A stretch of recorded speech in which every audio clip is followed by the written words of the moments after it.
Top 3 des ETF pour débuter, simple et efficace. Quand on débute avec les ETF, une question revient presque systématiquement. Quels ETF choisir pour commencer?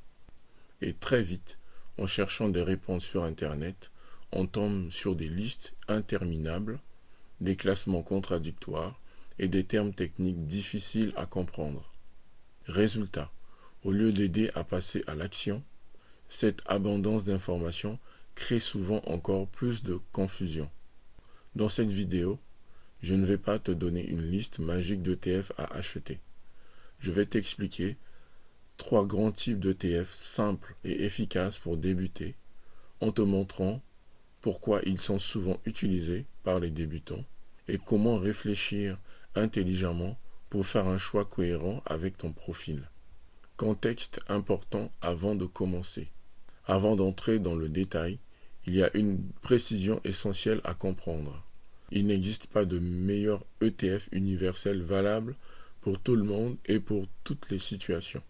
Chaque investisseur a un niveau différent, un horizon de temps différent et une tolérance au risque différente. L'objectif ici n'est donc pas de te dire quoi acheter à l'aveugle. L'objectif est de t'aider à comprendre quels types d'ETF sont généralement utilisés pour débuter et pourquoi ils peuvent constituer une base solide. Cette approche permet de démarrer sereinement sans chercher la perfection dès le départ. En investissement, comprendre ce que l'on fait est toujours plus important que chercher le produit parfait. ETF numéro 1. L'ETF Monde. Le premier type d'ETF, et souvent le plus recommandé pour débuter, est l'ETF Monde. Un ETF Monde permet d'investir dans des centaines, parfois des milliers d'entreprises réparties dans plusieurs pays. Il inclut généralement les grandes économies comme les États-Unis, l'Europe, le Japon et d'autres pays développés. Avec un seul ETF, tu es exposé à une grande partie de l'économie mondiale. Cette diversification très large est l'un de ses principaux avantages. Elle permet de réduire le risque lié à un pays ou à une entreprise en particulier. Pour un débutant, c'est une solution simple, lisible et cohérente avec une vision long terme. Avec un ETF Monde, tu ne paries pas sur une région précise. Tu accompagnes la croissance globale de l'économie mondiale sur la durée. Pourquoi l'ETF Monde est souvent le plus simple? L'ETF Monde est souvent considéré comme le plus simple parce qu'il demande très peu de décisions. Tu n'as pas besoin de choisir un pays, un secteur ou une entreprise. Tu investis de manière large et automatique. Cette simplicité réduit fortement le risque d'erreur émotionnelle. Elle permet aussi de rester investi même lors des périodes difficiles sur certains marchés. Si une zone traverse une crise, d'autres peuvent compenser.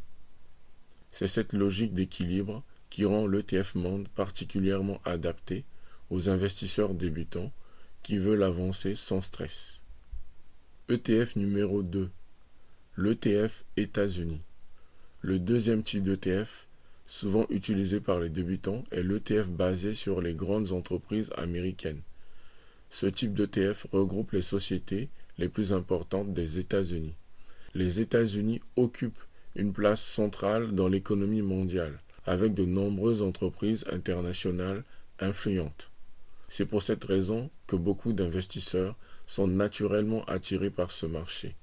Les entreprises américaines sont souvent bien connues, ce qui rassure certains débutants.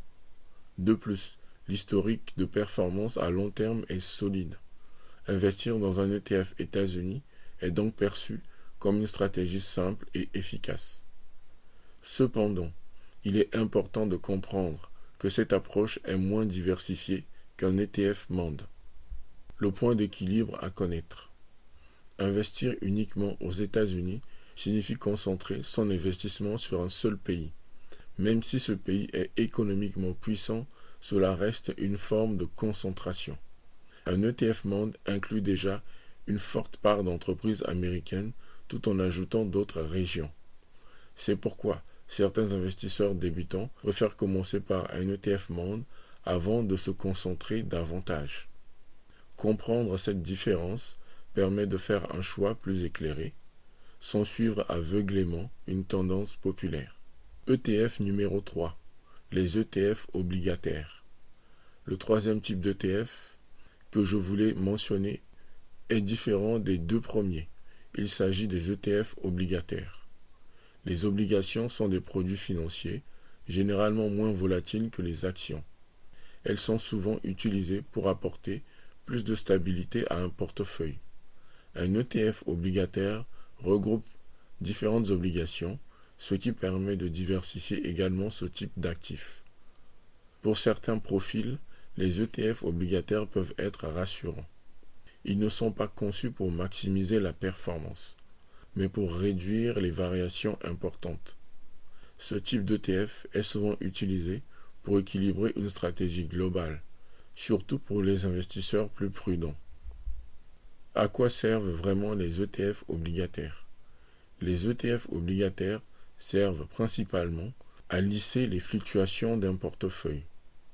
Quand les marchés actions sont très volatiles, les obligations peuvent apporter plus de stabilité. Pour un débutant, ils ne sont pas toujours indispensables dès le départ, mais ils peuvent être utiles selon l'horizon de temps et la sensibilité au risque. L'important est de comprendre leur rôle avant de les intégrer à une stratégie. Ils sont un outil d'équilibre, pas une solution miracle. Comment choisir entre ces différents ETF? Le bon choix dépend avant tout de ton profil et de ton horizon de temps. Si ton objectif est le long terme et la simplicité, l'ETF Monde est souvent une excellente base.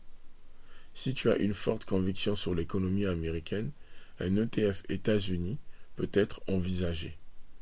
Si tu es plus prudent ou proche d'un objectif important, l'ajout obligataire peut être pertinent. Il vaut toujours mieux une stratégie simple, bien comprise et régulière qu'une stratégie compliquée, mal maîtrisée. La clarté est un avantage majeur quand on débute. Pour débuter avec les ETF, la clé n'est pas de multiplier les produits. La clé est de comprendre ce que tu achètes et pourquoi tu l'achètes. Un ou deux ETF bien choisis, investis régulièrement, peuvent largement suffire pour commencer. Avec le temps et l'expérience, tu pourras ajuster et affiner ta stratégie. Si tu veux passer à l'action simplement, j'ai préparé un kit de démarrage ETF entièrement gratuit.